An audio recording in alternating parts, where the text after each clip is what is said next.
So we'll go ahead and get started this morning. My name is Debbie Sperry. I'm the pastor here at First United Methodist Church. This is my 20th year in ordained ministry, so full-time church pastoring. And I'll give a little bit of background of who I am, just so you're aware of sort of what I bring to the table. The focus for our conversation today is about caring when you're sick or someone that you love is sick, so caregiving. It's around end of life processes and planning, and then death processes and planning, and grief processes and what we do there. I'm happy for you to interrupt or ask questions at any point. I grew up United Methodist. That's been the heart of my journey. And I grew up with pretty few losses in my childhood, save a couple of pets, one aunt who lived at a distance. But then once I got into college, my grandfather fell and broke his hip, but we dealt with a brainstem stroke and then his passing. And I was the closest family member physically. So I was back and forth to the hospital near daily with my grandmother, visiting my grandfather, helping my grandmother in all of the post-death cleaning out, sorting, purging, all of those things. And then when I was in seminary, part of the requirements for ordination within our denomination in my annual conference at the time were that we complete a unit of what's called clinical pastoral education. And most of those happen in a hospital setting as a chaplain.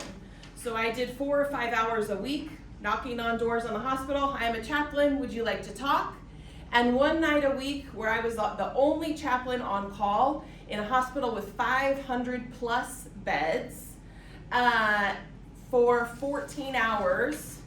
And on a minimum, I had 14 of those. Of those 14, 12 of those on calls, I had at least 3 deaths, as many as 6 in one 14-hour period. So I got pretty much thrown into the deep end of what does this look like? And that's everything from tragic deaths, meaning very unexpected circumstances. Nobody was sort of prepared for this, to those that are sort of more anticipated. I've lived a long life, or grandma's lived a good long life, or we've been dealing with cancer for 6 months or 12 months or 18 months, and we knew that this was coming, so there was a bit of emotional preparation. So I did a lot of those, and then in my first appointment, I was the associate pastor in a town called Hemet in Southern California. It's out in the desert near Palm Desert, and Hemet was founded as a retirement town for those who are 55 and up. So the most of what you'll see in town are mobile homes with rock yards that are painted green. There was an intention that you come out to be warm, to golf, and not do any more yard care. The church had been big in its heyday in the 1960s.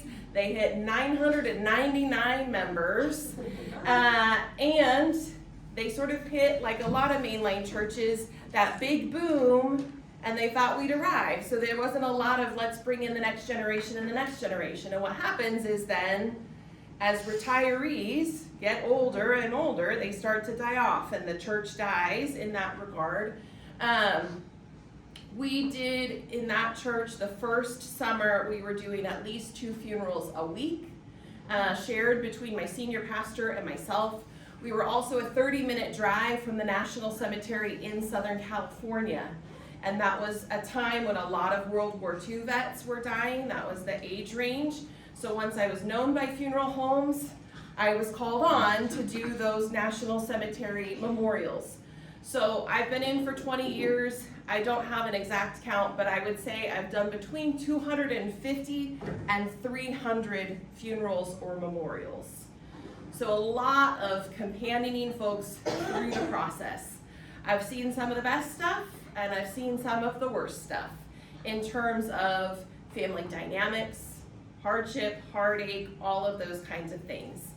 I was raised in a family that was fairly okay with the dying process. When we had to put a dog down, my mom took us with her to the vet, talked us through the process so we would know, and we were up close and personal. When my grandmother passed away, She was at home on hospice. I was supposed to be there in the morning. She passed earlier than I was going to arrive.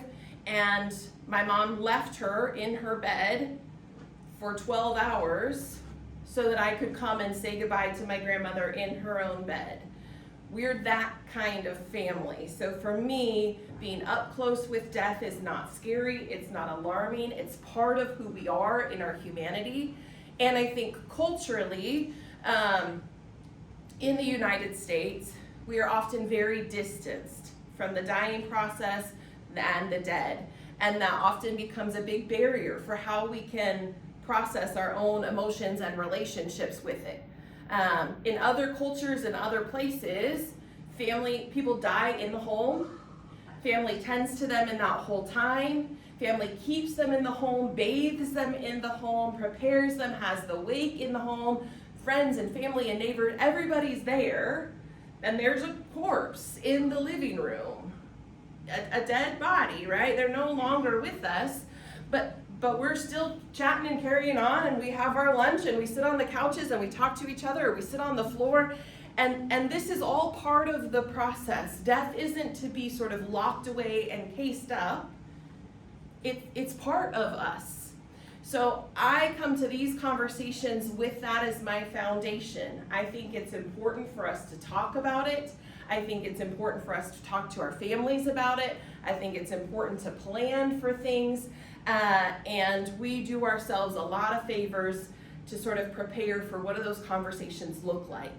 And I'm not a medical professional, 100%. Not a medical professional. I do not offer medical advice. And at the same time, I have seen a lot of medical things.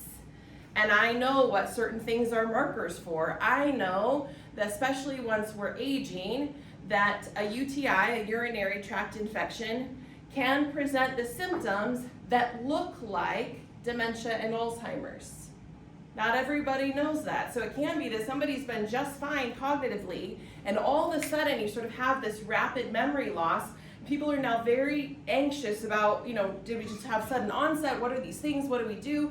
It could be any multitude of things, and it can be as simple as a UTI or as simple as dehydration, and those things often go hand in hand. And so it's worth saying to the doctor, can I get a test for a UTI? Because then a round of antibiotics, some good hydration, and you're back on track with your full cognitive functioning.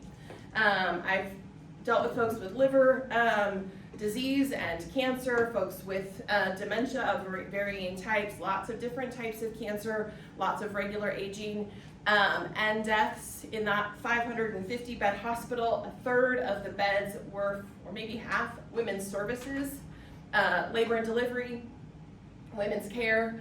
They delivered more babies at that hospital than any other hospital nationally, over 18,000 deliveries a year. That meant they had over 450 intrauterine deaths, so miscarriages that are after the first trimester. So first trimester losses were not in that count. For women, 1 in 4 pregnancies ends in miscarriage. So we were dealing a lot with baby death, with that loss of, expecting a child. And then I've been in my journeys with folks who have lost term pregnancies, 39, 40 weeks, healthy pregnancy, you get to delivery, there's complications, and now baby is dead, and they're dealing with that loss. Toddlers, and then all the way up. So, any questions about sort of where I'm at or what I bring to the table for us today? How do you keep your head straight? Do you have a shrink? I've had lots of counselors over the year.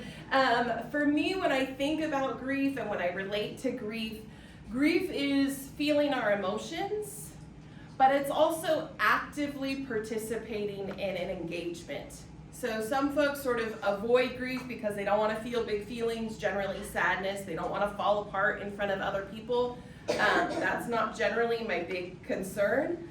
I think we only heal as deeply as we feel. So if we keep our emotional levels up here, all the stuff that lives in here, which generally does translate into gut issues in our body, literally, stays unhealed. Whereas if we can feel all the way down, then we can start to heal, whether that's physically, spiritually, emotionally, any of those things. And I believe that grief is something that we do. You've got 3 of my poems at the back of your stack. Writing is one of my outlets. Sometimes it's doing photo books. Sometimes it's cooking a loved one's recipe. Sometimes it's going on a favorite vacation. Sometimes it's stopping at a spot. Sometimes it's listening to a certain song. There are lots of ways to do active grief, and I think those are all healthy parts. So for me, what do I do to stay sane? I engage my grief for my own losses and for the ways that I feel my people's losses, and particularly important when your losses trigger deep pain of my own losses. So my grandfather passed when I was in my first year of college. I had been up close and personal to that process. I did some stuff in active grief. I wasn't as aware then, but helping my grandmother, I climbed under the bed and hauled out all the stuff and dusted out the dust bunnies, and we'd go through the clothes. That's a form of grieving. Seeing his clothes and t-shirts and deciding what are we getting rid of, what are we keeping, that was all part of the process. Fast forward about 6 years, and I was serving in that hospital setting. I was in the ICU with a family, and I walked into that room, and the way that Grandpa was lying on that bed, the sounds of the monitors, sort of the setting, some of the family dynamics that were at play, all of my grief around my grandfather started to come up in me. That's not their stuff, it's mine. And as a provider, I have to be a care provider. I have to be real mindful of when my stuff gets in the way. And sometimes in those moments as a care provider, we do what's called compartmentalization. I go, oh, look, there's my grandpa's stuff. I don't get to deal with that in this setting. This family needs me. I'm just gonna box it up and shelf it. I'm gonna shove it down. But then I have to do the work of coming back to it later and going, I missed Grandpa. What was that? Let me engage with that. Let me name that. Maybe talk to somebody, tell a story, look at some pictures, any of those things. So that's how I try and maintain my own self and sanity in the process. Other questions? All right, so let's take a look at some of what we have. This white paper is really homework. And nobody's going to make you do it. You don't have to come back next week and turn it in. It's totally elective on whether you or not you do it. I took in college a class on the sociology of death and dying. So a whole term of how do we grieve? What does that look like? Looking across cultures, reading books, all of those things. And this is really a byproduct of that. I think for us to relate to death for ourselves or for somebody that we love or for somebody else going through the grieving or dying process, it helps to know what is our stuff. How do I think about death? There's really not a lot of right or wrong, there just is. Were you raised in a way where people talked about death, or did we never talk about death? Were there major losses? Were you at memorials? Did you go to viewings? Were there wakes? Were there receptions? Were you allowed to talk about it? Or if you had a major loss and you got very emotional, were you told to suck it up and move on? People die and we don't deal with that. We've got life to live. Those are very real experiences for people. Not everybody has been allowed or invited to talk about their experiences of grief. Not all of us have been invited or taught how to deal with our emotions. And so reflecting on this can help you get in touch with where am I in these conversations. It can also help you broker conversations with your partner, with your kids, with a loved one. Maybe it's with a sibling where you go, I'm okay talking about death. Nobody else in the room wants to deal with the fact that something is going on here. Why is that? And sort of understanding maybe what we came through together, maybe what we were taught as a sibling group coming up, any of those things can be sort of part of the factor. So this is really, for you to do. Are you comfortable with death? Are you frightened of it? Some of it relates to pain. Some of it relates to what we think about the afterlife. Some of it relates to regrets that we have. Some of it relates to, I don't know how we're going to pay for this, or how my loved ones are going to pay for this, or I do all of these things for my family, and if I'm not here, the wheels are going to come off, and I don't know how to fix that, and so instead of trying to fix that, I'm just going to avoid it, because trying to take it on feels like too much. If you feel overwhelmed thinking about death or dying or the paperwork or the processes or talking to a funeral home, any of those things, please know, one, that's very normal. Very normal. Two, there are people who can journey with you. And three, I think the sooner you can initiate conversations, the better you will be for it.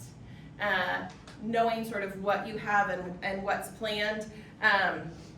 Like I said, in our own family, we talk about death. My mom was often sort of the broker around emotions and things, and she was the one who took me into her father's ICU bedside and did a repeat after me of, I love you, Grandpa.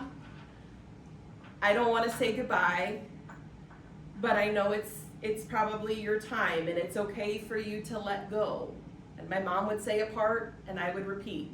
She would say the next part, and I would repeat. Often that permission giving, particularly for a patient who seems to be holding on, it's like there's no life left here in terms of cognition or in joy or conversation, and that body's just hanging on. Sometimes that permission giving can be really helpful and create space for transition. So my mom modeled that for me, and my mom died 9 years ago from adrenal cancer, and my dad has had lots of conversations. We're a sibling group of 3 with us. He's managed his own parents' estates when they passed, his mother-in-law's estate when she passed, my mother's stuff when she passed. He was trained as a lawyer, so he's sort of defaults for all those responsibilities. And he's had a bear of a time, multiple times, because there wasn't documentation, there wasn't paperwork, there wasn't answers, and so he's got a binder. Here are the passwords, here are the accounts, this is the insurance information, this is how this is set up, this is how the trust is set up. And not only does he have those things, but he reminds us regularly. This is where you find the notebook, this is where the information is. I've written down some stuff about the service. So it's not taboo for us, and we know. And I'll tell you this joke, because otherwise he would tell it on me. And he comes up regularly, so you might interact with him if you're rubbing around. A couple of years ago, we went to Puerto Vallarta, Mexico for Thanksgiving. My dad, my aunt and uncle, my cousin's girlfriend, and my family. And my husband had arranged for us to do family pictures on the beach. So we did big family and family groups and couples and kids and all the things. And the photographer asked about taking a picture of just my dad. And he goes, no, what do I need a headshot for? And I said, oh, for the front of your funeral bulletin. Because often when I work with families, they don't have a recent picture of an older person. Because we don't take headshots anymore. And so, there's nothing wrong with a 30-year-old picture, but it's nice to see the person that we were all just interacting with. And so he started laughing, and I started laughing. And now he tells a story, I think, to almost any new audience. It's like, well, Debbie made me take a picture for the front of my funeral bulletin. And so we just talk easily about that. And it's helpful for us. And we're a family that never visited gravesides. We just did it. My dad's dad had died before any of the 3 of us were born, and I did not go to the cemetery to see his gravestone until I was at my great aunt's funeral, and she was buried right next door.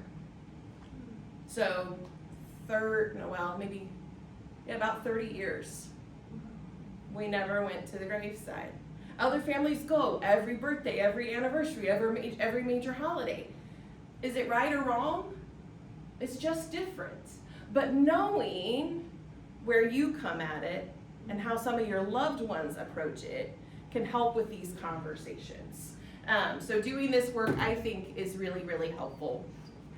And then he's got printed on different colors, but they're all part of the same work. So the yellow page and this salmon color page is some of the things that we've been talking about, and like that binder that I talked about for my father is, do you have this information? Is it filed properly? And have you notified the relevant parties? So at the top of the yellow, do you have an advanced directive? Does everybody know what an advanced directive is? Anybody that doesn't know? Okay. For anybody that's on the video recording, those are the information and the guidelines that go to the hospital about end-of-life care and how much intervention. Are you a do not resuscitate? What about intubation? What about a feeding tube in your belly or in your nose? All of those guidelines. So it's helpful to have an advanced directive. It's even more helpful if you have your advanced directive on file with your primary hospital, or if you split your time in 2 different cities, having it with each of the major hospitals. And have you talked about that with your loved ones? I've been in plenty of rooms where a patient had a set of guidelines with their advanced directive that they had not communicated to their immediate family. Generally children, grown children, and then there's a battleground about what did dad want and what are we gonna do.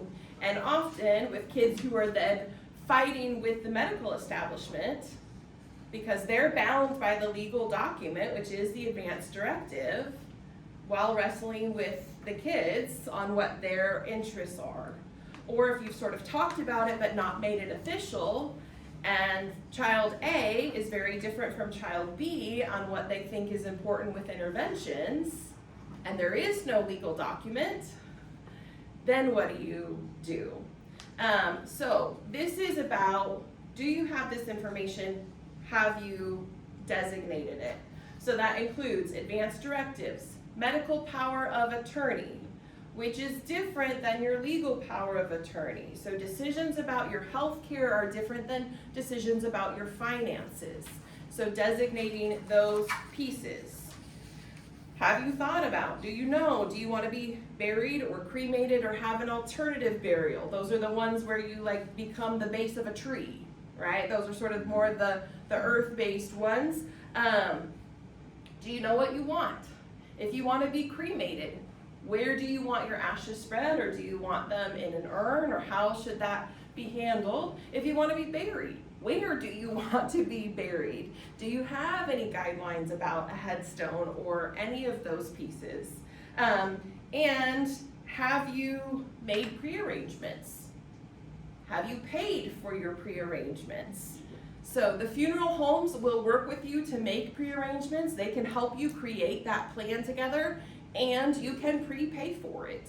You can prepay for it in installments, so that that's one less thing a loved one has to do in that time of grief, which is often a very foggy, swirling, confusing time where you have to make a lot of decisions, one after the other after the other. So if there's something that's simplified, that helps. Do you have an insurance program, or through your pension or through a life insurance plan, whatever that might be, to help pay for any funeral fees or things like that? Asking those questions, initiating those conversations can be really helpful for loved ones. Do you want a service? Not everybody does. If you do, what are your druthers? Do you want it to be in a church? Do you want it not to be in a church? Do you want it outside? Do you want it inside? Do you want certain people involved? Like any of those kind of things. And some people say, I'm gonna be dead, I don't care. You guys work it out. Some people never communicate it, and sometimes family would just love a little bit of guidance. If they knew these were your top 5 scriptures, top 5 hymns, and they can sort of wean it down from there, great. You know, like I've got some ideas, but ultimately it's up to you guys. That's wonderful. But at least there's a jumping off point. I regularly work with families, and when I do, I often provide a template that has scripture ideas, hymn ideas, some poetry ideas. It's not exhaustive, but a lot of families don't even know where to start. And so just knowing what's normal, what's customary can be a really big help in getting some grounding and some footing there. And then, it varies person to person and culture to culture, but donations in your honor or flowers in your honor. So often at a memorial, people bring flowers, or they send flowers, or they bring food, or they send food, and sometimes they do donations. And it's not right or wrong, it's different. Whether you want flowers or donations or food or this or that, but what would you like? If you want donations made in your honor, to whom? Is it a church? Is it the Humane Society? Is it the PAC? Is it the high school? Is it the Community Foundation for a scholarship? Giving people some guidance of this is what I feel like honors me, I think is wonderfully helpful. And then if you were writing your obituary, what would you include?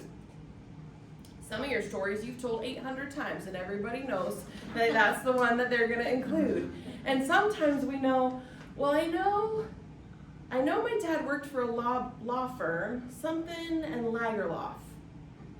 That's what I can tell you. And maybe between the other siblings, we could come up with the other names that were part of the title of that law firm.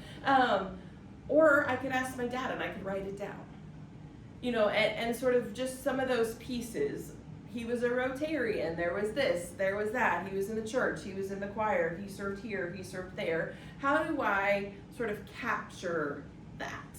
And is it kosher for you to be funny or not? Some folks, love the humor and the levity, and that's a-okay. And some folks are absolutely scandalized by it. It's not right or wrong, it's different. But again, knowing where we are with that helps the people closest to honor us well. Then going to that pink page, do you have a will? Is it notarized? If it's not notarized, it's not fully legal and does not have to be held by the court. Have you made revisions to your will? Have you updated? Some of us did a will 10 years ago, 20 years ago, and in some of our families, there have been divorces, there have been deaths, and those renegotiate the terms of where those things might be. So you can do an addendum to the will that isn't a complete and total rewrite. That also has to be notarized. Are those documents together? Do people know where to find them? If you do not have a will, have you talked to your family about what you want where? And we've had a couple of workshops that relate to probate and wills and trusts.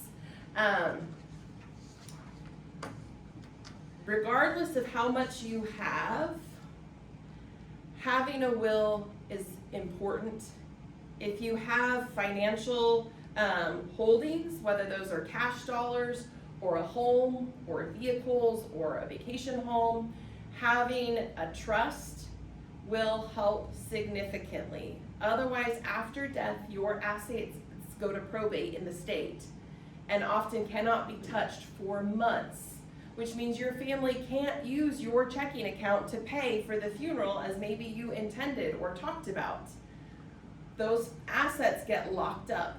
So having those documents, even in simple terms, can help alleviate that pressure and keep things where you want them to be. They're yours. And the way to ensure that they go where you want them to go is to do that legal process. I don't do that department, but we've got people who do, and if you weren't here for one of those workshops and you want those connections, we're happy to put you in touch with the experts who will help you do that. And, some stuff isn't worth naming in a will, but people have attachments to it. A piece of art, a mirror, maybe it's a coaster, maybe it's a mug, maybe it's a certain set of earrings, maybe it's a family ring, maybe it's a pair of shoes, it could be a jacket, it could be any of those things. Most of us have more stuff than we need. Are there opportunities for you to invite your family to make some selections, to do some divvying up now while you can see them wearing the favorite pair of earrings or that favorite jacket or those things, or at the very least, put their name on a post-it under the lamp so that somebody knows, oh yeah, Mary Beth wanted this one. We'll make sure that she gets that. Simple things that can be very volatile. When emotions are high and loss is big and people are not always their same selves when they are cloaked in grief. Some of us get along very well with our family. Some of us do not. I was talking to a colleague and a friend the other day and I said, yeah, you know, this family member and I, she doesn't like me. I could probably say the feelings are mutual. And he's like, well, there you go. You got common ground.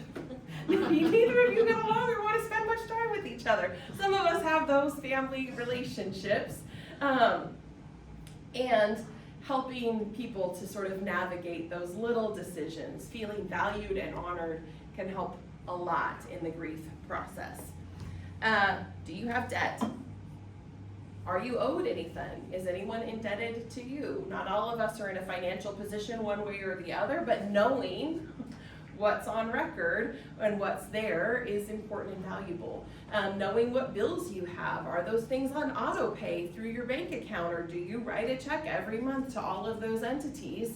Whoever's going to inherit that responsibility doesn't want to be chasing down and paying late fees because you only get that bill through your email.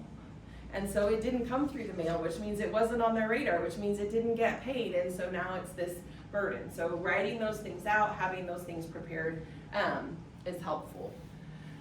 So those are sort of, very pragmatic things of how we can prepare well for our own death, for a loved one's death, asking them about these things. I have the privilege of journeying with people. I have the privilege of not generally being a family member, so I can ask some of the harder questions and push on some of those things. I can help people sort through family dynamics. And it's okay to lean on somebody like me to help broker some tough conversations if that's needed in your family system. Pastor Debbie said I was supposed to ask this question. I don't really want to ask, but Pastor Debbie said it was really important. It's on this worksheet. Like, totally blame it on me or blame it on the paperwork. Use the excuse if you know it's going to be a fraught conversation. Try and deflect a little bit and soften it.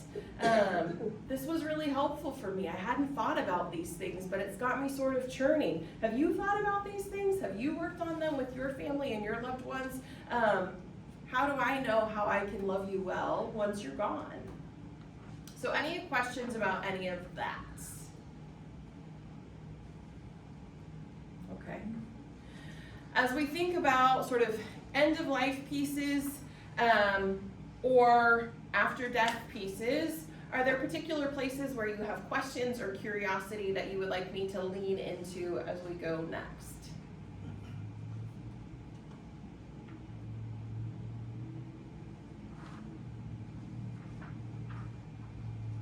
Yeah?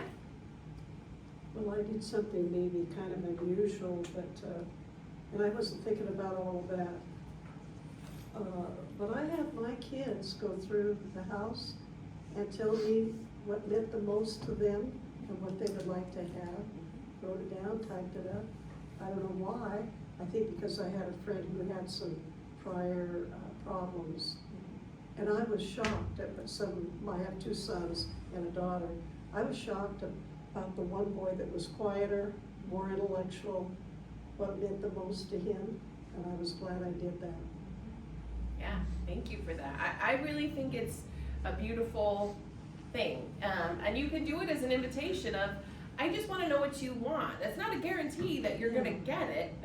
My daughter asked me, and I'm not at risk, I'm as much as risk of dying as anybody else. But she goes, Mom, can I have some of your jewelry?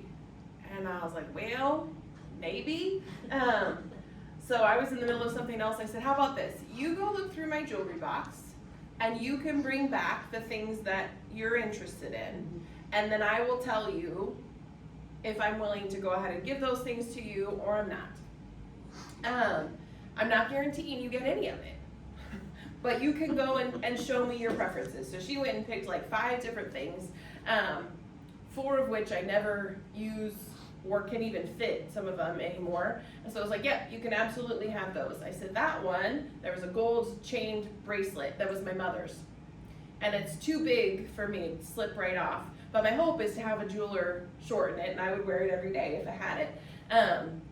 So I was like, she's like, I really just like to hang them on my jewelry tree because they look pretty. It's like, great, you can hang that one on your jewelry tree. It'll do just as much good there as it's doing in my jewelry box. But you don't get to have that one. The rest of them, they're a gift. They're yours, absolutely. So it can happen at any time, right?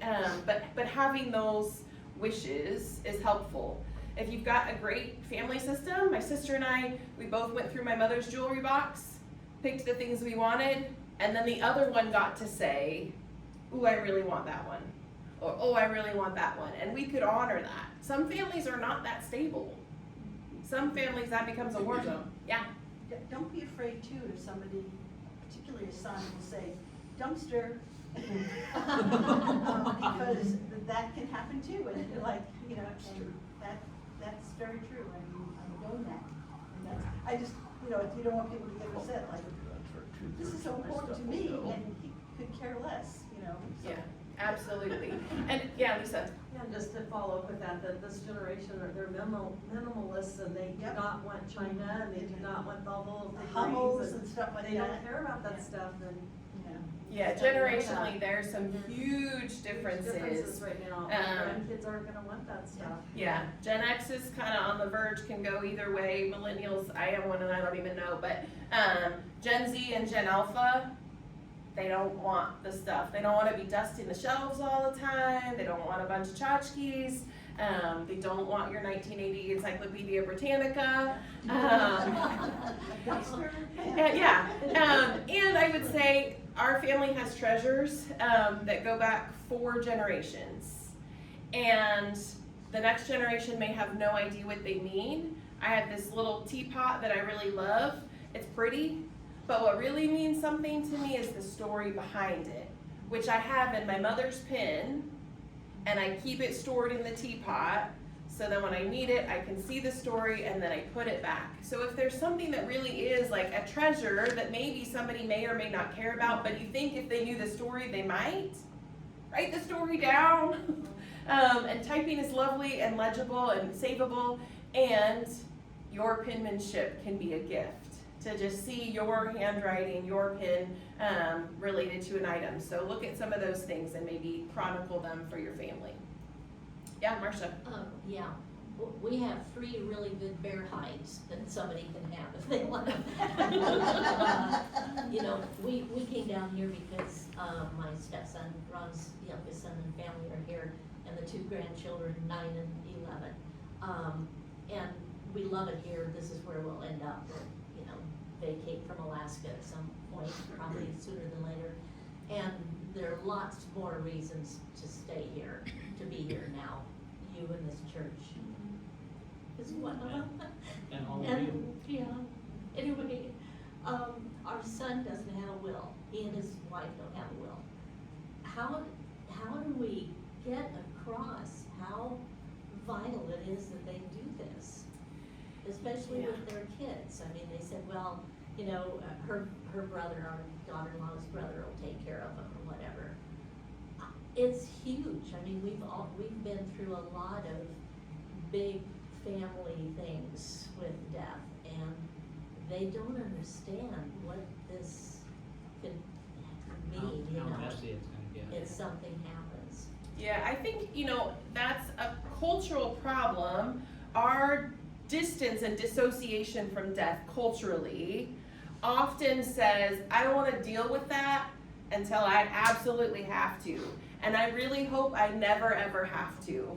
I did one of the National Cemetery funerals for a man. He was broken relationship with his dad. It was the son and the son's partner were the only ones in attendance. They wouldn't do any calls ahead of time for me to hear about the father or know any particulars about him, so it was a very sort of cut and dry service. And it was the son, he was in his 40s, it was the first major loss he'd ever had. Lots of people have the privilege of not having a major loss until later in life, and so sort of the imminence of the need is easy to keep at bay, and culturally that's reinforced, right? It's dying is only for the old, and we don't have to deal with it, all of those things. But I think for any of us at any age, doing this is good work. And as I was preparing for this and thinking of the conversations, I was thinking for myself, I handle the finances for our family largely. I pay the mortgage, I pay the car insurance, I pay those things. Most of them are on auto pay. No one else has access to that bank account. We keep separate accounts because we're both really good at spending money. So we keep our money separate so we don't spend across each other. And so my husband doesn't have all of that information. And so I was thinking, I need to write that up. Nobody knows the password on my watch, which who cares unless I'm not around and you want to reset the watch or turn it in or plug it into another phone, and nobody can undo it because they don't have 4 digits. Or your cell phone password or your computer password or any of those things. And a will can be a very involved process. But they're online templates. You can plug and play, keep it very simple. You can go to the bank, you can find a notary in another location. Most local banking branches do have a notary on staff. If you bank with them, generally the notary services are free. So you can go in, you take your photo ID, they don't even care about the document, really. They just sign and stamp it, and then it's official and it's legal. So sometimes we shy away from the work because it feels too involved. It's too much. Sometimes we shy away from the work because it's too emotional. We don't want to think about the possibility that I could not be here tomorrow. But tragedy happens all over.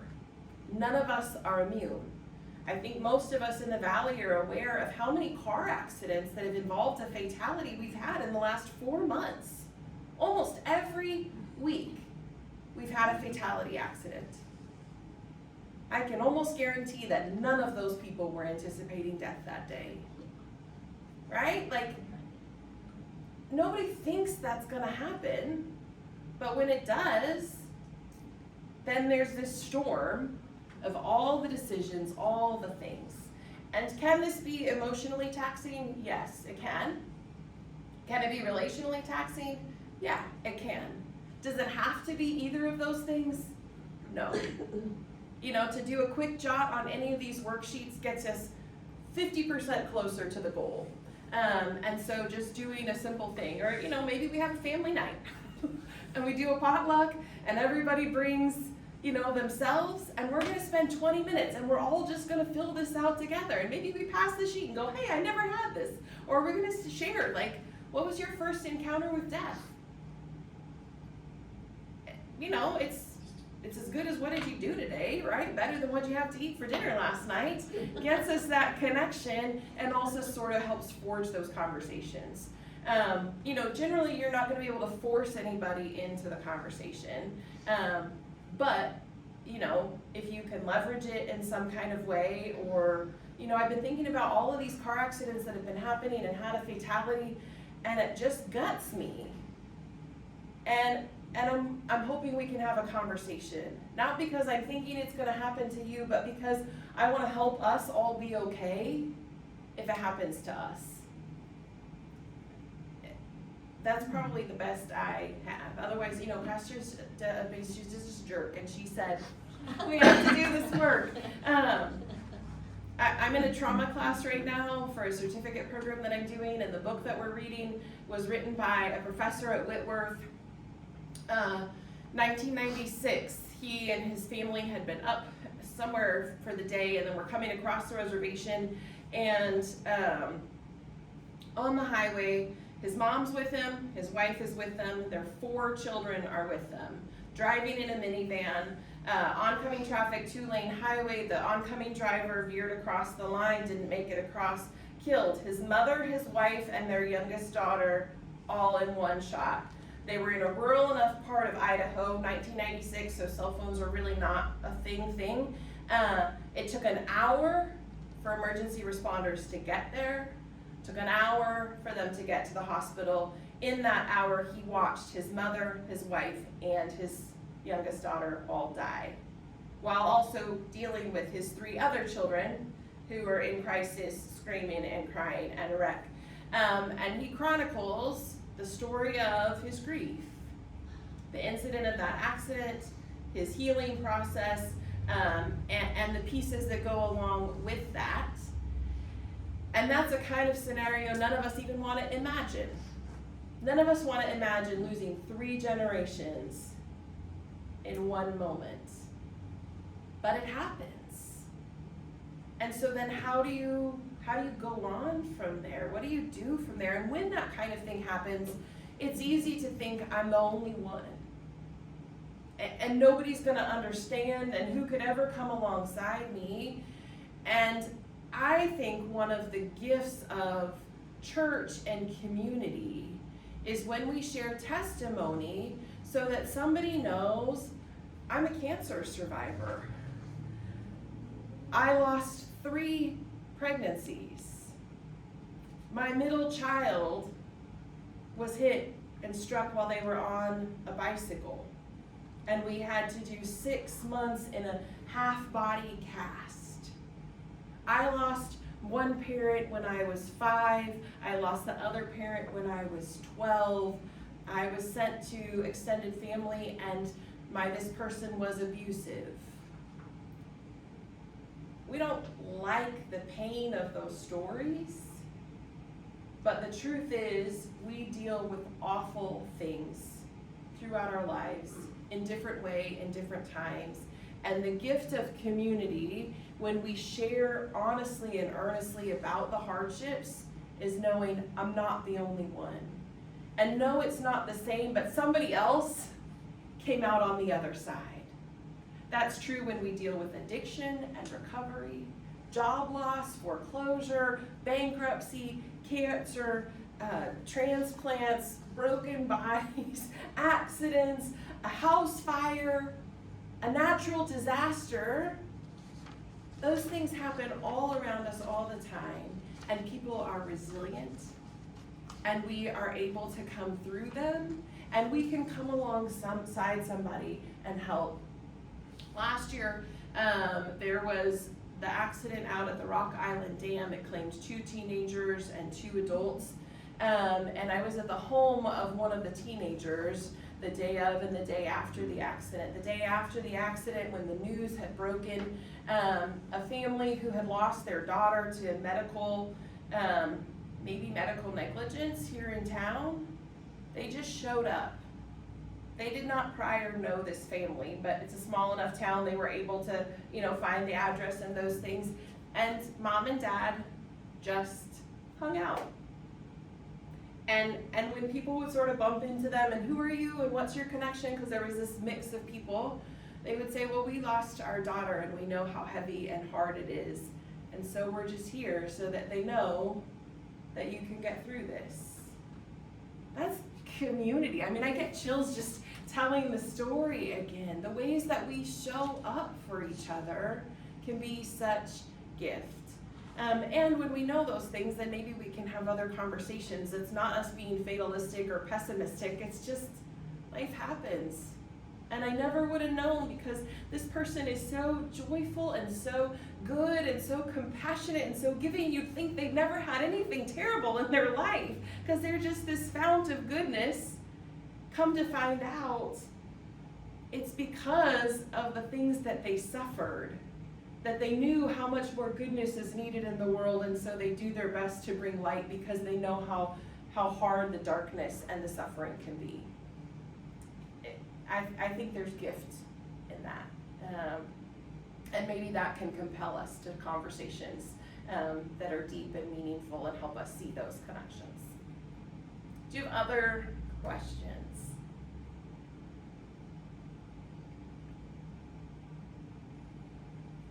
What about,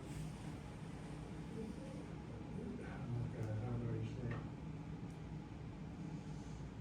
I think in death, a lot of people think, and some don't, much about faith and what's to come, and how do you even discuss that with some people? Yeah, I think, so the question is, how do we talk about faith as it relates to death and the afterlife? How do you discuss that with people? I think getting curious is important. Tell me what you think about the afterlife. Do you think that there's an afterlife? What is it that governs that? Does that play a role in your story? One of the things that we learned as chaplains, which is a bit different than being a pastor, though there's a little bit of confluence. As a chaplain in a hospital or in a prison or any of those things, you relate to people of all religions. And your job is not to get people to your view. Your job is to meet people with their view. And so it's just getting curious and sort of what do you do with that? And sometimes fighting a very real desire to argue with somebody's theology. Some people, in my opinion, have terrible theology. They believe awful things about who God is and who we are with each other. And I want to help them get to a better place. I get to do that as a pastor, not necessarily as a chaplain. But, I remember, I'll give an example. This one isn't terrible theology, but it's a theology that I struggle with. So within Jehovah's Witnesses, they don't believe in blood transfusions. So it's sort of the natural order is the natural order, and we let our bodies do what they're supposed to do, and if we're bleeding out, we bleed out. We don't believe in blood transfusions. And I was at that hospital. There was a mom who was a high-risk pregnancy. They were going to need medical intervention to get the baby, and the doctors wanted Dad to sign a waiver for blood transfusion if necessary. Mom's high risk, it's a high probability, and Dad says no. And often, hospital staff would call the chaplain to try and persuade a family member to do what they wanted the family member to do. That was not our job. And everything in me wanted to argue the case for how God uses medical science and modern medicine to help us be healthy and well, and this is an okay thing, and why wouldn't you want to save your wife and potentially your baby, and you could lose both of them? That was not my job for the day. My job for the day was to meet Dad with where he was, which was he was willing to consent to the surgery, and the surgery meant he might very well lose his wife. And what did that mean for him? And for him, the discussion was not, how can I choose differently? How can I get in the way? The reality was, then that means God wanted my wife today, and I have to accept that, and so how do I do that? That's worlds apart from what I believe, but my job was to get curious. Okay, how do you deal with that? What do you do with that? All right, let's talk about the afterlife. And you think some of us are getting sorted to go to heaven and some of us are sorted to get to hell, and you want to help those of us who are on the road to hell to get on the other road. So that means telling us how awful we are, how sinful we are, how much we need to repent, whatever prayer we need to pray. I can fight that. Or I can get curious and try and hear. The heart of that is they don't want that person to suffer. That's really the extension of that theological belief. For those that are really petrified of hell for themselves or for somebody else, is that they don't want eternal suffering. That's a position of love. Most of us don't. If you're on the receiving end of that, it doesn't feel very loving. But the position is, you love this person so much that you're willing to risk your relationship here on earth to convince them that they need to repent, say these words, move in a different direction, pray to Christ, whatever your thought is, so that they don't suffer forever. And if that means they don't ever speak to you again here on earth, but you spare them eternal suffering, that's the value. That's right there. Some of us get right tied into that conversation and we can't hear it for what it is, which means we can't receive that heart. Now, I'm not saying you have to agree with the theology one way or the other, but trying to get curious to understand what's the root right here.